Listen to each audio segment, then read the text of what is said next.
as usual, a lot we want to cover, so I'm going to jump in. Here's our agenda for today. We're recording this live from our headquarters in Santa Monica, California.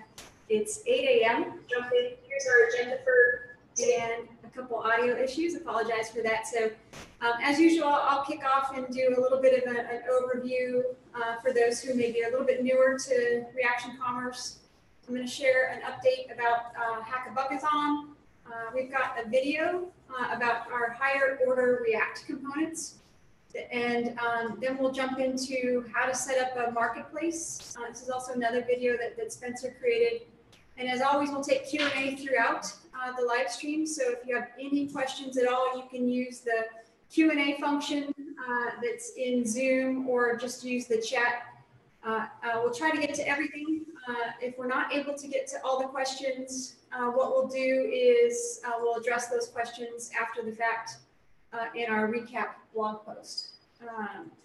So this is the high-level overview. So Reaction Commerce is both an open source code base for shops and marketplaces, as well as we have a managed platform as a service. So if you're on this live stream, I imagine most of you are quite familiar with Reaction Commerce, with our project, but with the functionality, you're getting kind of everything that you would need for operating a shop or marketplace. And if you're interested in a private demo or interested in learning more about our managed platform as a service, you can contact us at sales@reactioncommerce.com, and we'll walk you through a full demo of the project and of our capabilities. And speaking of a demo, we actually have a new demo shop. It's at swag.getreaction.io. We'll be putting that URL into the chat room. This is a demo shop. These are sample products. If you try to order something, it's a full Reaction Commerce shop, I should say that, running Reaction Commerce code base, but the products are made up. So if you actually place an order thinking you're going to get a cool coffee mug or a hoodie, that won't happen. Could. Eventually, we want this to be a full running Reaction swag shop. But we get a lot of requests for an actual live demo shop, and this is it. So if you're interested in playing around with it, we're going to add a little bit more functionality on top of it. Like we are going to start to wipe the shop every few hours or some time frame.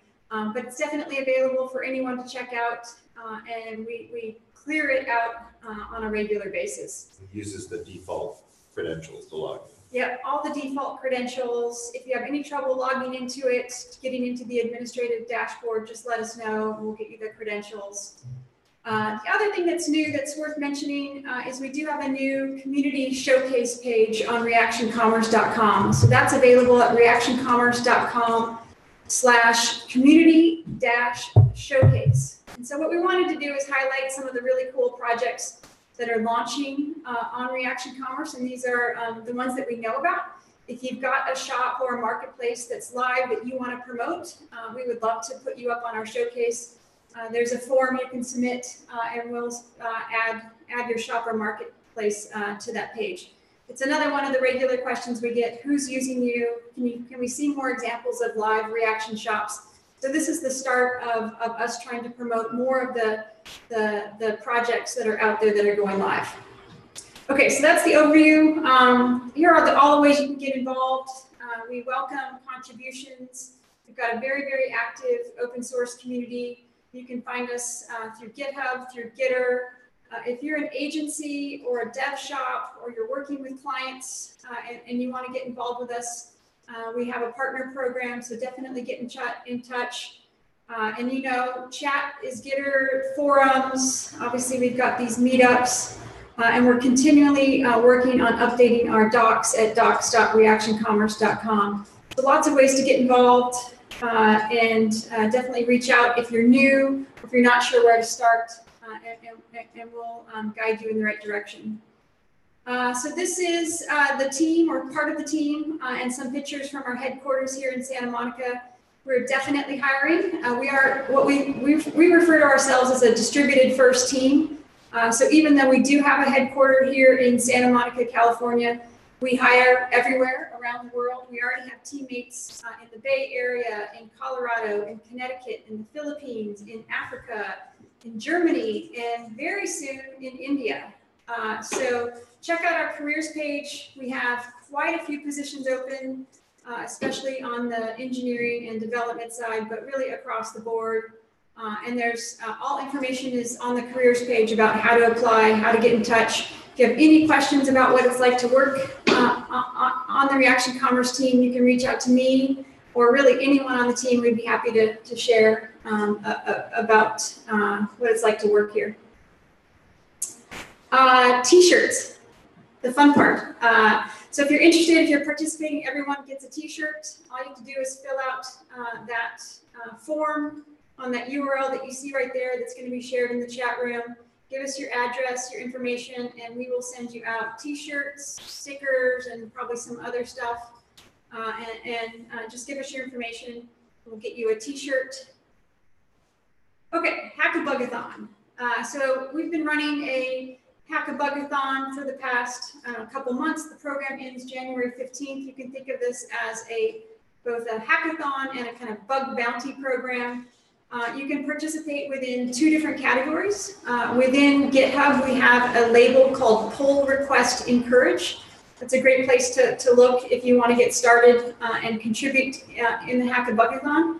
And then if you identify and you fix a new bug, we've already gotten lots of contributions and pull requests, some great pull requests and bugs getting fixed. The program ends January 15th. There's a lot of details and rules and information on our blog and prizes. So we've got more swag packs, more gear, and actual grand prizes that we'll be announcing after January 15th. And there's some exclusive gear for the Hackabugathon. So it's exclusive not just gear, yeah, not just the usual T-shirt that I was just mentioning. So this is actually special gear that we'll be producing just for the Hackabugathon.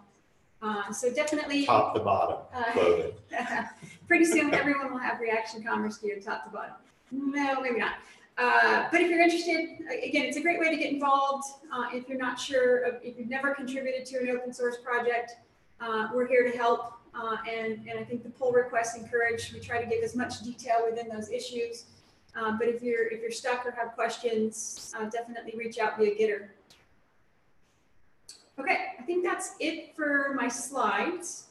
What we're going to do now is switch over to a short video around higher order React components.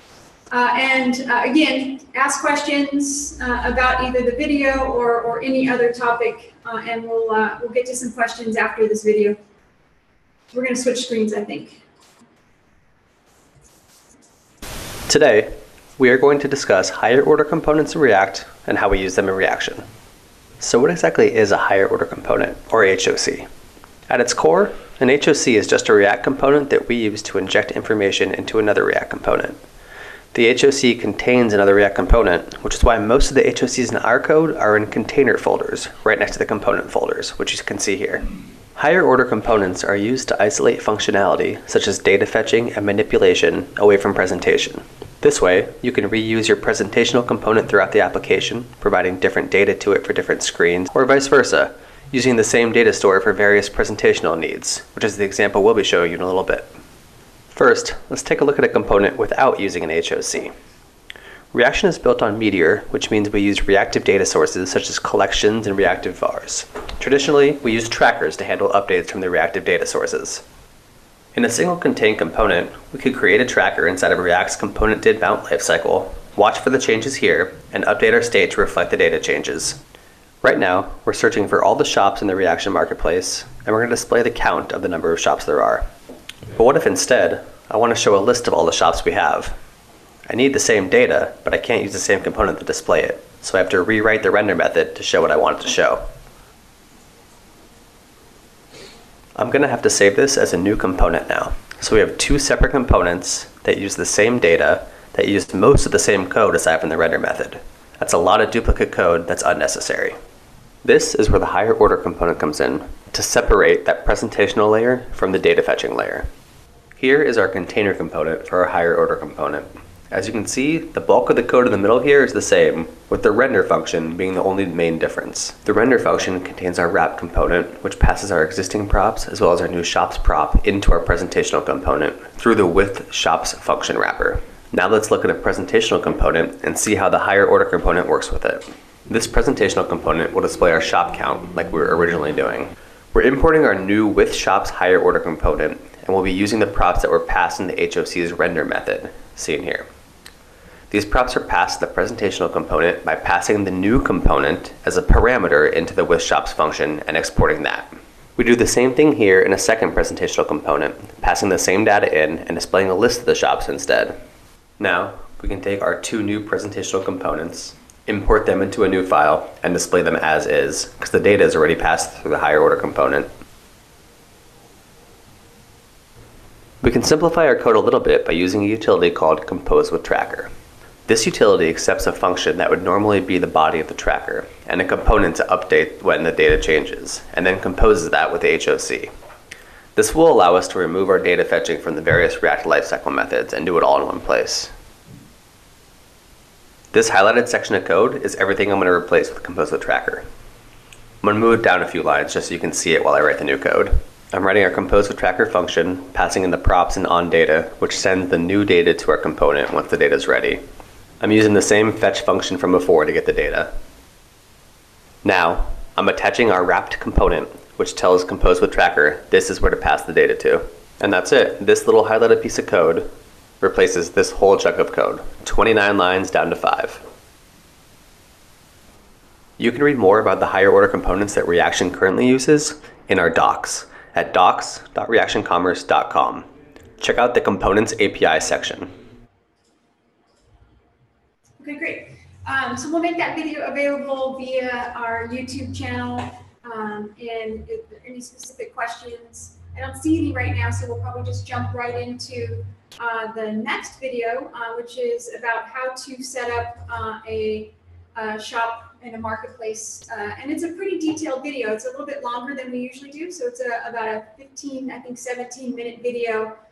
We get a lot of questions about kind of A to Z, how to actually set up a shop, from everything to setting up the shipping, the payments, the taxes. So what we wanted to do today is actually walk through in very detailed fashion the actual process of setting up a shop. So Spencer went ahead and created this video. Like the other one, we'll make it available via our YouTube channel. And so we're going to start the video now. Spencer's online as well. We'll be able to take questions after the fact. But let's jump in and kind of walk through beginning to end of setting up a shop.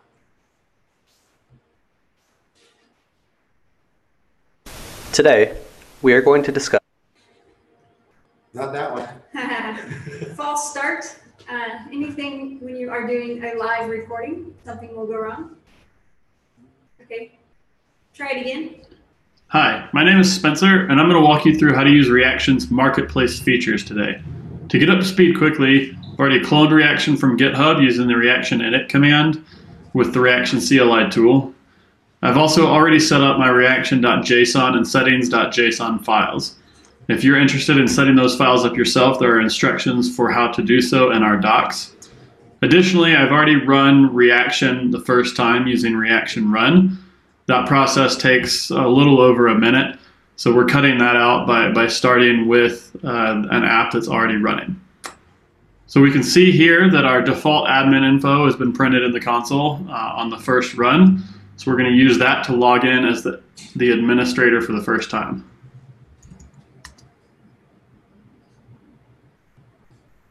So loading up our localhost 3000 here. I'm going to go ahead and sign in as our testing@reactioncommerce.com address. This is our marketplace admin because it's the first shop that we're creating. So it's our primary shop admin, which also happens to be our marketplace admin. So the first thing we're going to do is we're going to go ahead and set up the marketplace functionality. So to do that, we're going to go into our shop settings here. We can see here additional shop settings. We have general settings. We can set or change our address. There's a few other options in there, but the one we're interested in here is the marketplace settings. We're going to go ahead and turn this on. So that enables marketplace. Now we can open this marketplace tab. We have a few options here. Allow merchant sign up is a setting that will allow anyone with an account to create a shop on your marketplace. By not checking this, each shop owner has to be explicitly invited by the marketplace owner.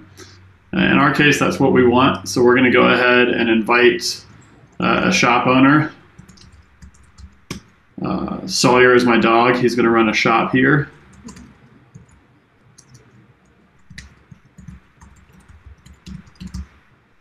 So go ahead and invite this user. This is going to go ahead and create a shop and assign all of the necessary permissions to that user. So that invitation has been sent. We'll get back to that in just a second. The next thing we're going to go ahead and do is we are going to set up shop payment. So we're going to go in here, we're going to turn on Stripe. Stripe right now is the only integration that provides marketplace payments. We're also going to set up a Stripe application fee. This is a feature specific to Stripe Connect. So let's set a Stripe application fee of 10% here. Save those changes. The next thing that we're going to do is set up shipping. Shipping currently is set up exclusively through the marketplace. Individual merchant shops currently cannot set up their own shipping rates. So we are going to use the flat rate shipping because that's the easiest to set up, especially if you don't have a ShipO key. So we'll set up standard shipping here. We'll just enable the $2.99 shipping rate. Next thing that we're going to set up is taxes. So I'm going to set up a tax rate for this primary shop. We're going to use custom tax rates, but you could also use Avalara or TaxCloud if you were inclined. So we'll set up a tax rate here in New York. We'll say 11011, and we'll say this is a 15% tax rate. Save the changes here. The next thing that we need to set up is we need to make sure that we activate the shop that we just invited. So here in the world icon is a dashboard called Marketplace Shops. We'll open that up, and you can see that the shop that we just invited is a status called new. So we can drop that down, we can select active here. Any shop that has a status other than active, it will be a shop that the products do not appear in the primary product grid, and that shop owner will have limited access to other things. As we build out more marketplace functionality, there will be more statuses and more options within this marketplace shops feature.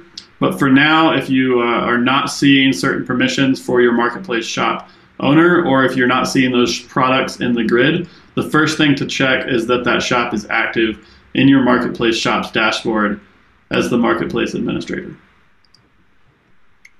All right, so that shop is now active. So we're going to go off screen here and check my email for an invite. And then we can open up that invite and copy the link address. And then because we're in development mode here, I'm just going to open up a new incognito window, and we're going to paste the link from the get started invite that was sent to my shop manager.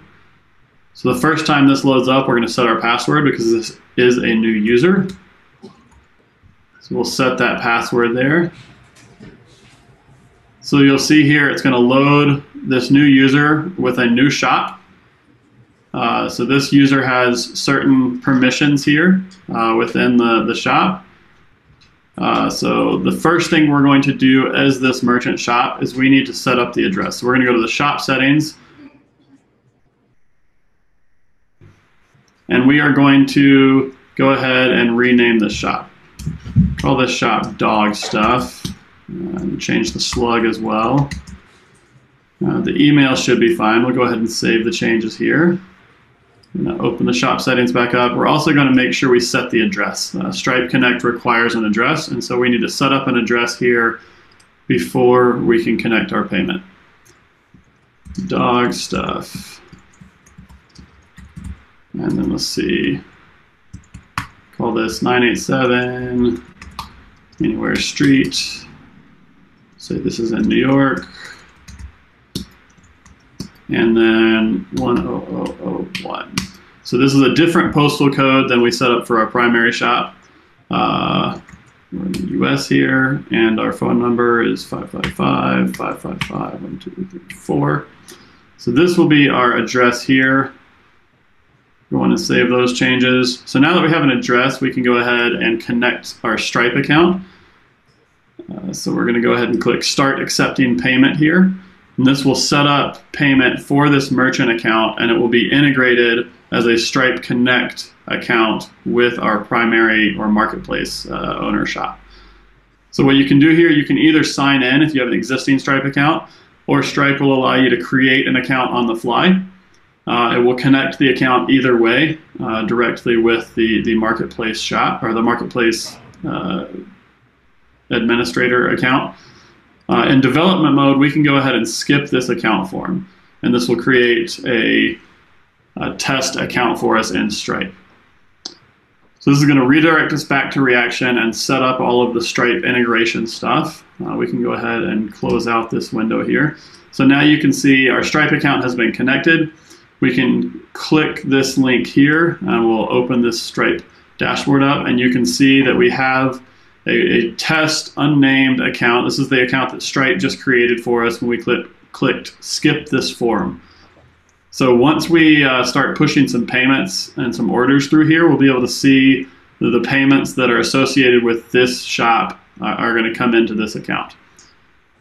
So we'll go back over here to our test shop. The next thing that we can do is we can set up our Shopify connector. So we have a Shopify connector built in, and we're going to go ahead and pull in some Shopify Connect API keys from off screen here.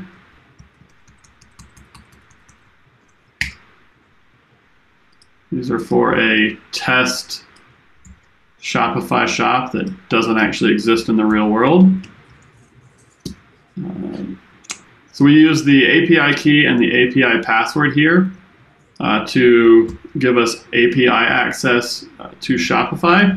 The API shared secret here in this case is used to enable and to verify webhooks coming from Shopify.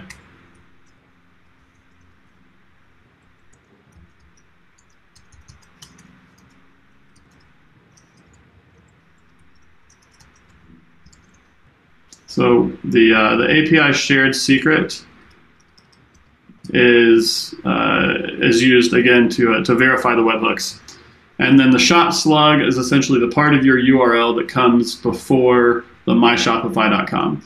So in our case, this is reaction commerce test-2. So we're going to save that, and then we can go ahead and check this box product so we can start importing products. And we will see those products start to import.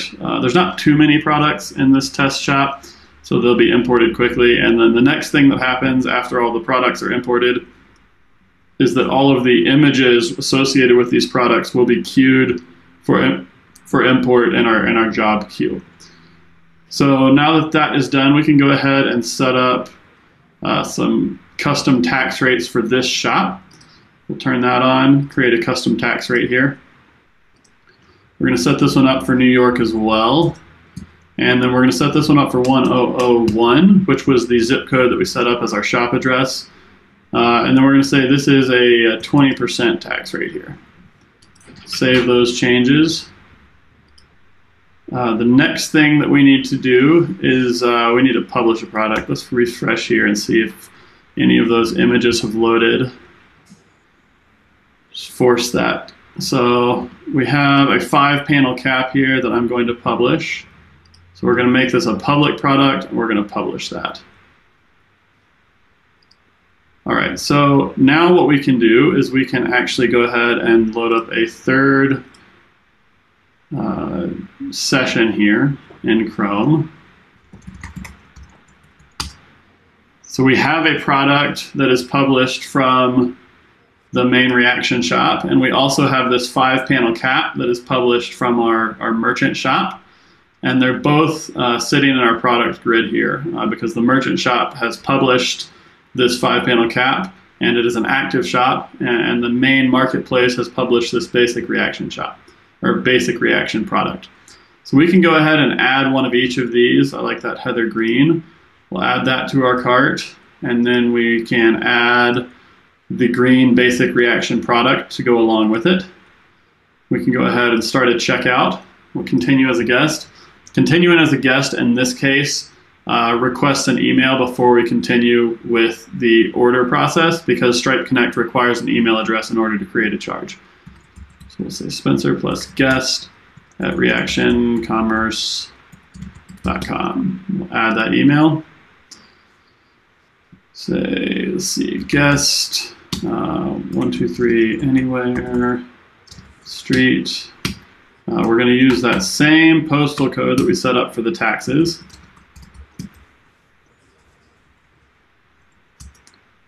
And then let's see, 555 123 1234 is our phone number here. Save and continue.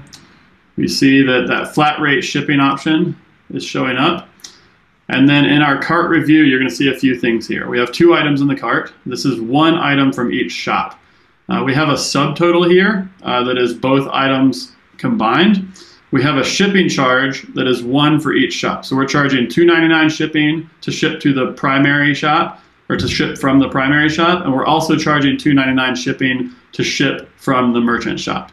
You'll see that the tax rate here is 20%, and that is 20% just of the item that is coming from the merchant shop, because that is the only tax rate that matched with our guest address. So we can go ahead and enter a fake card number here. We can go ahead and enter a fake expiration months and drop a fake CVV in there. Go ahead and enter this order. So now that we've completed this order, you're going to see a few things here. This is our new completed order page. You'll see that dog stuff has an item that was sold, the 5-panel cap, for $48. You also see we have a separate store, the primary marketplace shop, that also sold an item. So both of those items are included in the completed order, but they're listed separately. You can see we have a single shipping address and a single billing address. And then the order summary, you can see that we have part of the order is fulfilled by dog stuff, and part of the order is fulfilled by reaction. So we get a different subtotal for each of those. You can see, again, tax is only charged on the dog stuff order and is not charged on the reaction order. So that is essentially how an order works. Now, if we flip back over here, we can go to the orders panel, and you can see that we have an order from guest in our merchant shop. So we can go ahead and start to fulfill this order, and you'll notice that the total is only for the part of the order that we fulfilled. So the merchant shops can only see their own part of the order and have no visibility into the rest of the order. So we'll go ahead and start fulfilling this item here. So we can go ahead and approve this and capture this payment here. Capture that payment. And now one thing that we can see if we flip over into the Stripe dashboard and visit our payments tab, is you can see that the payment was captured. It was captured for this $60.59, which is different again than the total in the completed order. But this is the amount of the authorization that we created for that part of the order. So we create 2 separate charges and 2 separate authorizations, one for each shop that's represented in that checkout. You can also see that there's a fee associated here. We have an application fee of $4.80. So that is 10%. That's that application fee we set up. And then you also have the Stripe processing fees, which the merchant shop is responsible for. So we could go ahead and print this invoice, but I want to show you guys also, if we look at the order within Reaction, we can go ahead and approve and capture the other payment that was charged. And if we look back over here at Stripe, we still have only this one payment. So the payments are completely separate and they're associated with different Stripe accounts. So if we wanted to, we could go ahead and fulfill this order. So we could, print that invoice. We could generate label and tracking. In this case, we don't have a label or tracking to generate. So we can just click shipped here, notify this customer, and that item has sent. That's the basics of Marketplace. I hope that was informative. And if you have any questions, let us know. You can find us on Gitter. You can post in our forums. If you run into any issues, check us out on GitHub. Thanks for watching. Great. So like I said, that's a longer video than we usually do. Hope it was helpful. Really kind of a detailed tutorial, step-by-step of getting set up with Reaction Commerce that will be available via YouTube. If there are any specific questions, obviously we can take them now. We did see a couple questions that came in from David Liu. One is search available? So there is, as we pointed out in the chat, kind of a simple search that's included with Reaction Commerce, kind of out of the box. Maybe can we talk a little bit about the search capabilities that are included from what there's technical side as well as what features? There's three sort of flat indexes that get created: the orders, user accounts, and products, and those are all searchable. And the publications that publish that data to the client have a number of optional query parameters that can be passed into those search as well. But it's still pretty basic search. There's no, the main thing that's missing is there's no faceted searching. So if you want faceted searching or more complex, faster searching, it's best to do something like Elasticsearch and replace our default search. But in reality, this should work for the vast majority of shops. Yep. It's tagging as well, so it's looking at tags and returning product on that. Yep. David, what you can do is go to that swag shop that we shared earlier, and you'll see the search in the top nav, and you can search for a shirt or just basic stuff. You can log in as admin and see the search package. And we also shared some of the docs that we have related to that simple search package that comes in the default. So another question was, can we set up different shipping rules for different groups, different audience types, I imagine? Yeah, so shipping rules aren't, we'll say that both shipping and taxes as well as discounts, those three functionalities we built out to really be sort of the base level matches right now. So there's it's really just, in the case of shipping, it's a geographical match, state, zip code, county kind of match when you set it up. Different types of products, David was clarifying. Yeah, where I was going with all three of those is that the functionality is about 20% of what we envision it being. And so there's a whole bunch of additional data and options that we included in the schema when we developed it, so that you could filter out based on layout, customer groups, tags, and really apply. So you could apply, for instance, some discounts. You could apply pricing changes to a category by using a tag. A lot of that is actually fairly well documented and constructed inside of the code and needs to be fleshed out a little further. So to get to the filtering that David's mentioning would require some code changes, enhancements right now, which we'd be happy to see as a contribution.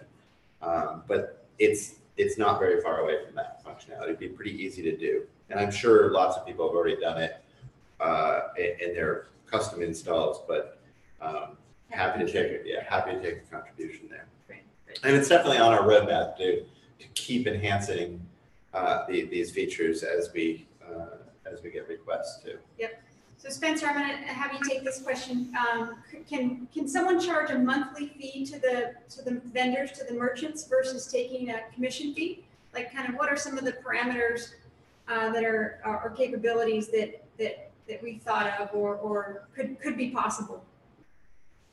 Yeah, that's a great question. So the way it's built right now is our primary integration is with Stripe Connect, and we use the direct charges integration. So if you're using that built-in integration, there's not a way to charge a monthly fee that's built in, but it should be a fairly easy upgrade to build a different type of payment integration. Stripe does have support for different types of charges. So you could set up like a monthly recurring charge for each of your merchants that could be totally separate from the charge that you're working with for your customers. And I think that would probably be how I would go about that.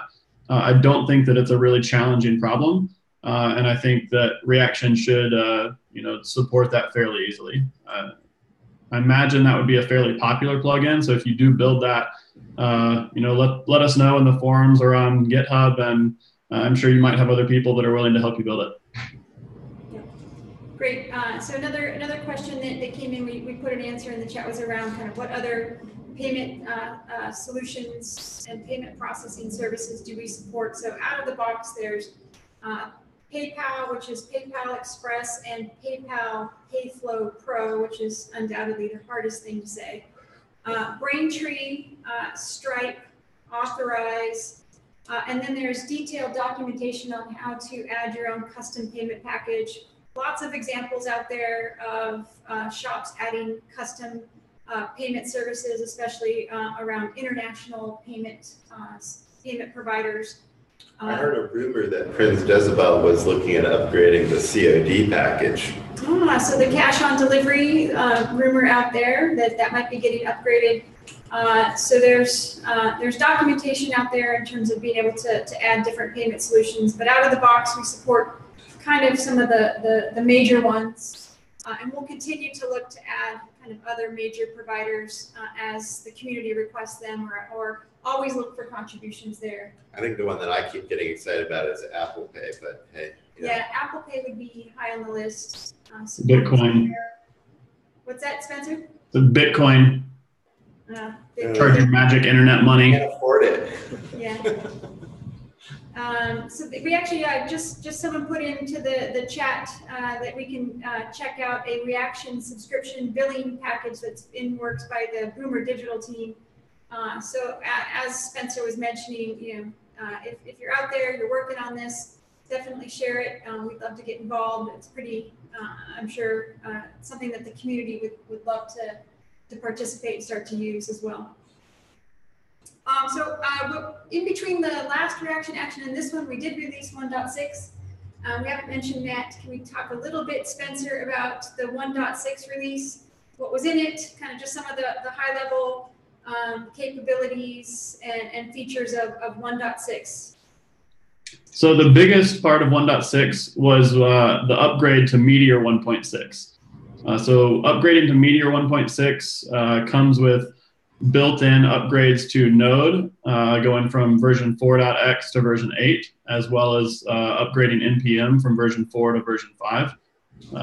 Those upgrades by themselves include just an enormous number of changes internally for Reaction. There's additional testing and debugging tools that come in with the upgraded version of Node. I wrote a blog post about that, which you can find on our blog. There's also the upgrade to NPM 5 makes the way that packages reload and rebuild incredibly fast, a significant speed up from the NPM 4. Meteor 6, I would say overall is probably about 30% faster than Meteor 1.5. So those are kind of some of the big picture changes that we introduced in 1.6. I think we've had a lot of questions lately in our community chat, which we run a separate meeting every month for the community to get deep dive into problems. And one of the popular issues right now is just development performance. And I think a lot of people are hoping Meteor 1.6 solved their local development performance and really fixed that. And it has made it better, but it hasn't solved it. So, as most people know, we're planning a quarter of focus on performance issues. And a lot of that's going to be about performance of the client and a lot of and subscriptions and just general performance of the application. We really didn't intend a lot of focus on the developer experience there because that's sort of a Meteor a Meteor community kind of a task. I think anybody that really wanted to help us all out as a community could dive into the sort of guts of the performance and make suggestions and improving the developer performance. I think that would be a really great project and contribution. There's a question in there that just came in. Why are we not using Yarn instead of NPM? You can actually use Yarn or NPM, but NPM 5 is as fast as Yarn and all of the tests, and that's why we just continue to stick there. But you can use Meteor Yarn or Meteor NPM. A couple questions in the Q&A. This one I'll give to you, Spencer. Can we customize or extend the marketplace features kind of as plugins? So talk a little bit about extending kind of the marketplace capabilities. Yeah, so in fact, the whole marketplace functionality itself is actually built as a plugin. I would say at the core, Reaction is really mostly a series of plugins. There is some code that kind of lives outside of the plugin structure, but most of that is initialization code or kind of setup code. And marketplace and all of the additional functionality that goes along with that does exist as plugins. There should be plenty of examples. If you look in our imports/plugins directory, you can see in the core directory in there are a number of plugins that we consider core, but they are introduced to the app the exact same way that you would introduce a third-party plugin. You use a registered JS file, you have your own client folder, you have your own server folder, and you can write code that would appear just alongside of any core code in the same way. And you can just drop that code into the custom folder in the imports and plugins, and it should just kind of work right out of the box like that. I should mention, as part of our performance work and our roadmap ahead, that those packages and plugins that Spencer is referring to right there, now you see core, you see included. Well, all of the ones that included are meant to be optional. And right now that slows down the developer performance because you don't have a way of telling Meteor to not load those, to ignore those. So we're working towards full NPM packages for anything that doesn't really need to be distributed as part of the core. And 1.6 was a big prerequisite for us to get to that and to lighten that load. So the compilation time for the app should decrease once we finalize the packaging evolution. Yep, makes sense. Spencer, here's another one.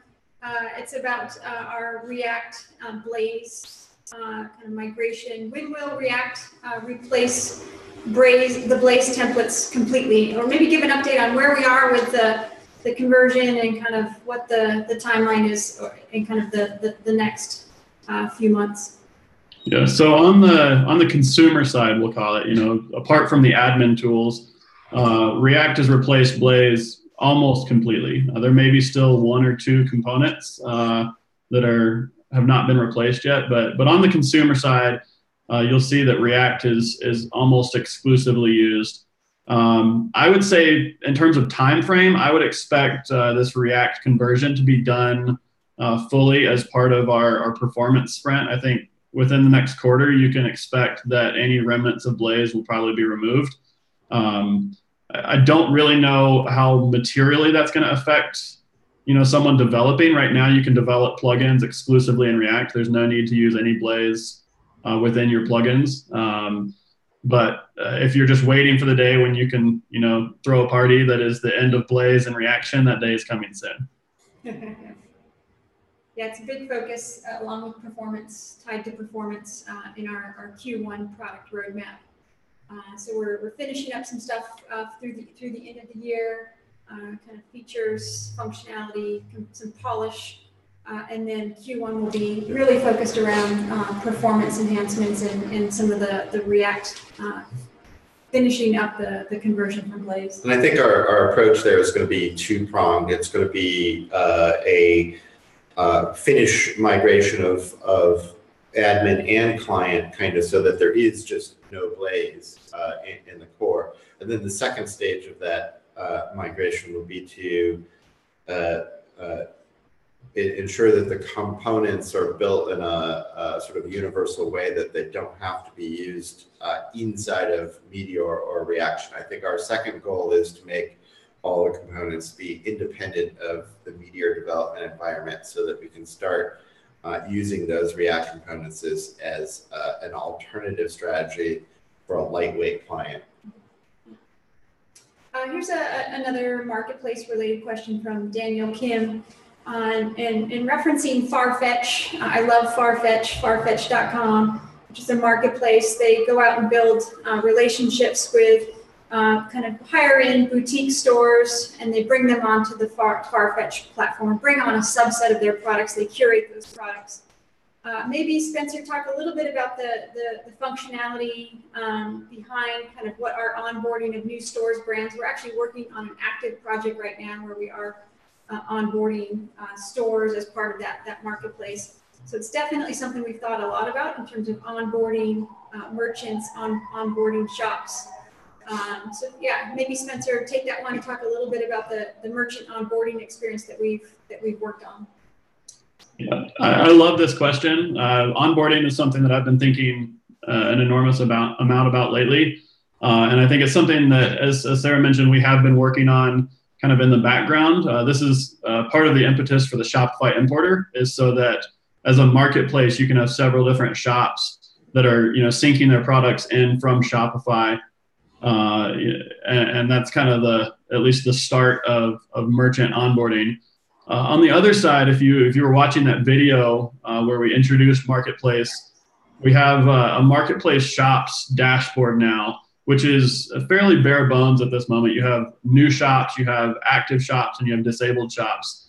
The long-term vision for that is that there's an onboarding workflow and really a shops management workflow where you can start with a new shop, and that shop can't become active until the merchant has set up their payment, set up their shipping, and accomplish all of the different initial setup steps that you as a marketplace believe should happen before their products can be live in front of a customer. Additionally, you should also have controls over suspending or disabling shops that maybe violate your terms of service or in some other way go against what you want on your marketplace. So all of that to me kind of comes into this this process of how do you build a workflow for shops, and it's really even bigger than shops. We can focus on shops now. How do you build a workflow for shops that is extensible and allows you to build a kind of a custom shop workflow so that if you were building your own custom marketplace, you could insert steps or remove steps or customize that workflow in any way that suits your needs as a marketplace. Does that answer your question mostly?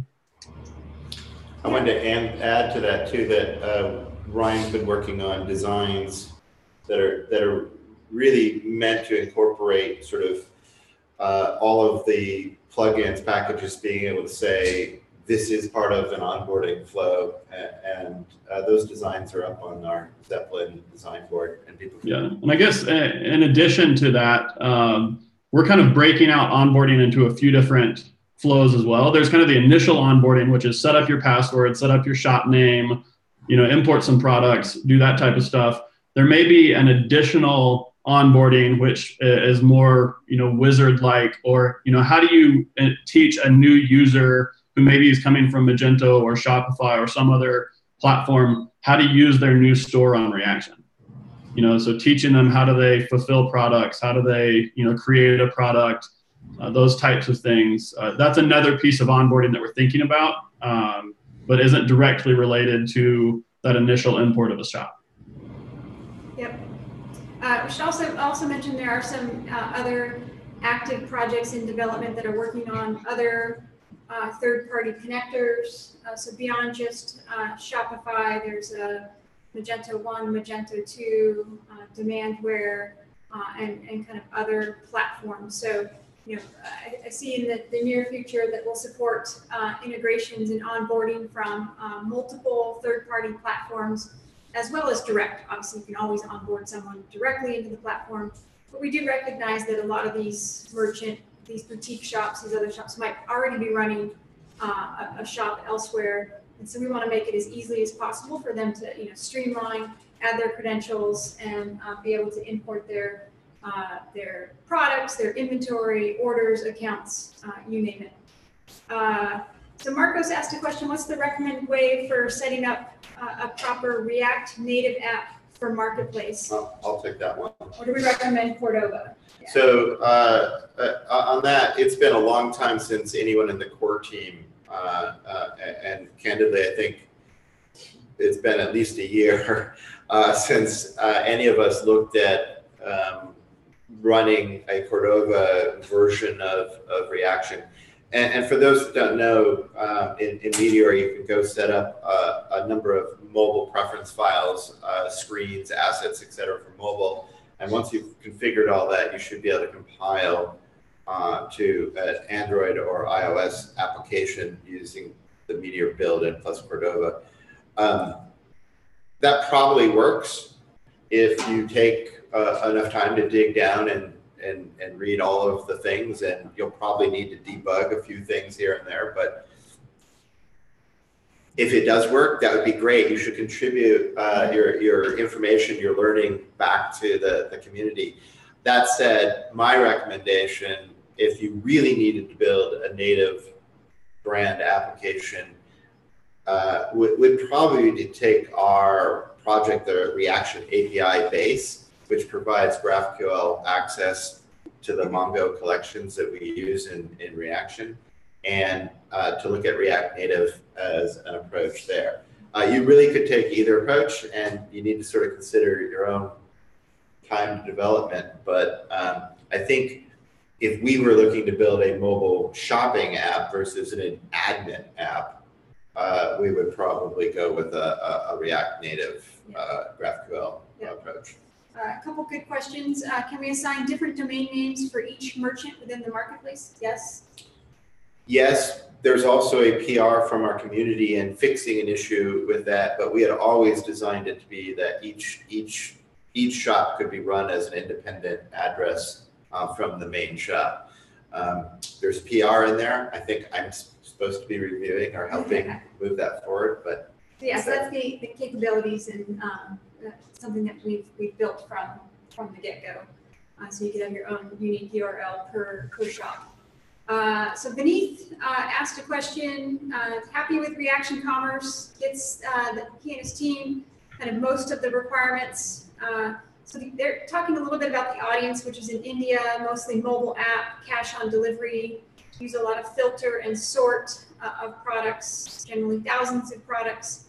And asking if we have a roadmap for some of these items, and they would wait rather than investing perhaps a lot of time for development. So cash on delivery in particular is one that we've mentioned. I do believe that's going to be resurrected, but it is out there and probably needs a little bit of dusting off. Prince Jezebel, who's an active teammate of ours, is looking at that, and that's something that if you have questions or you want to kind of contribute or provide even feedback, you can do that within that particular issue. But some of the other things, I mean, this comes up, the mobile app like we were just talking about, for filtering and sorting of products. Yeah. Well, I mean, it's all on the roadmap. I think the big one there is probably bulk product management, which is filtering and sorting of products and everything else. I don't really have much to add other than say, get in there, make an issue, push your priorities, escalate your ideas, not just in Gitter, but contribute to some specifications and requirements documentation. And somebody will build it eventually if you do that. Yeah. We always welcome the feedback, especially around your specific requirements. In India, it helps us to really think about the capabilities, the design, the architecture. So when we do get to it, in terms of the roadmap, or a community member might pick up that your feedback's part of that feature. So this is the last question where we're running out of time. It's about marketplace, and is our marketplace multi-tenant or is it individual databases per shop? So kind of a more technical architecture question. So it's all of the above, and we designed Marketplace to be both one database with multiple tenants, as well as multiple databases with multiple marketplaces. So it's a multi-marketplace, multi-merchant, multi-tenant implementation. But the design was really meant to take into account that you start as a single shop, then you can add multiple shops to become a marketplace, but you own the marketplace still as a single shop. And then the next stage is I, as a marketplace, want to then join a larger community of marketplaces or to run multiple marketplaces. And that is the true multi-tenant solution. So the answer is it is both. It's one of those answers that probably needs a flowchart diagram to help, but the capabilities exist for both scenarios. So we are out of time. We will obviously have this video available after the fact, along with the individual videos that we saw during the live stream. Any questions that we didn't get to, or any questions that you have after the fact, just reach out to us via Gitter. And we'll be sure to follow up. I wanted to add too, in particular for those that are interested in helping to scope out spec or just want to share their requirements, that the community meeting is the place to come and get engaged with us. And Brent and Machiko and Spencer have all been doing a great job in that meeting. Great. So thank you everyone for participating. We'll see you next time. Have a great holiday and wonderful New Year's. We'll see you online. Happy New Year.